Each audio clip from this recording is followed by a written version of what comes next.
യുഎഇയിൽ കടുത്ത ചൂട് തുടങ്ങാനിരിക്കെ ആശ്വാസമായി പെരുമഴ പെയ്യും. രാജ്യത്ത് മഴ ശക്തിപ്പെടുത്താൻ ദേശീയ കാലാവസ്ഥാ നിരീക്ഷണ കേന്ദ്രം സജ്ജം. ഈ വർഷം ഇതുവരെ നടത്തിയത് 80ഓളം ക്ലൗഡ് സീഡിംഗ് ദൗത്യങ്ങൾ. മഴയുടെ അളവ് വർദ്ധിപ്പിക്കുക എന്ന ലക്ഷ്യത്തോടെയാണ് ഈ ക്ലൗഡ് സീഡിംഗ് നടപ്പിലാക്കിയത്. കടുത്ത ചൂട് തുടങ്ങാനിരിക്കുകയാണ് യുഎഇയിൽ. പ്രവാസികൾ കടുത്ത ആശങ്കയിലുമാണ്. എന്നാൽ ഇതാ ആശ്വാസകരമായ റിപ്പോർട്ട് വരുന്നു. 80ഓളം ക്ലൗഡ് സീഡിംഗ് ദൗത്യങ്ങൾ ഇതോടെ പൂർത്തിയായതായാണ് റിപ്പോർട്ടുകൾ. രാജ്യത്ത് മഴ വർദ്ധിപ്പിക്കുന്നതിന് വേണ്ടിയാണിത്.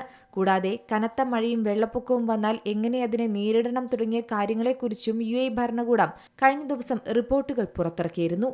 റിപ്പോർട്ടുകൾ അനുസരിച്ച് 2026 തുടക്കം മുതൽ ഇതുവരെ ഏകദേശം 80 ക്ലൗഡ് സീഡിംഗ് ദൗത്യങ്ങളാണ് നടത്തിയത്.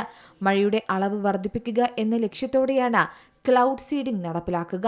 അന്തരീക്ഷത്തിലെ അനുയോജ്യമായ മേഘങ്ങളിൽ ഉപ്പും മറ്റു മിശ്രിതങ്ങളും വിതറി മഴ പെയ്യ്ക്കുന്ന രീതിയാണിത്.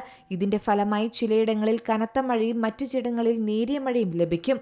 കൂടാതെ സൗദി അറേബ്യയുടെ വിവിധ ഭാഗങ്ങളിൽ ഇടിമിന്നലോടുകൂടിയ മഴയ്ക്കുള്ള മുന്നറിയിപ്പാണ് നൽകുന്നത്. ശക്തമായ മഴയും ആലിപ്പഴ വർഷവും പ്രതീക്ഷിക്കാം. അൽ ജൗഫ്, റിയാദ്, ഗസീം, വടക്കൻ അതിർത്തി മേഖല, കിഴക്കൻ പ്രാവിശ്യ എന്നിവിടങ്ങളിൽ ഇന്നും മഴ തുടരുമെന്ന് തന്നെയാണ് കാലാവസ്ഥാ നിരീക്ഷണ കേന്ദ്രം അറിയിക്കുന്നത്. മാത്രമല്ല, കനത്ത മഴയെ തുടർന്ന് താഴ്ന്ന പ്രദേശങ്ങളിലെല്ലാം മിന്നൽ പ്രളയത്തിനും സാധ്യതയുണ്ട്. അതിനാൽ തന്നെ ജനങ്ങൾ ജാഗ്രത പാലിക്കണമെന്നും നിർദ്ദേശമുണ്ട്.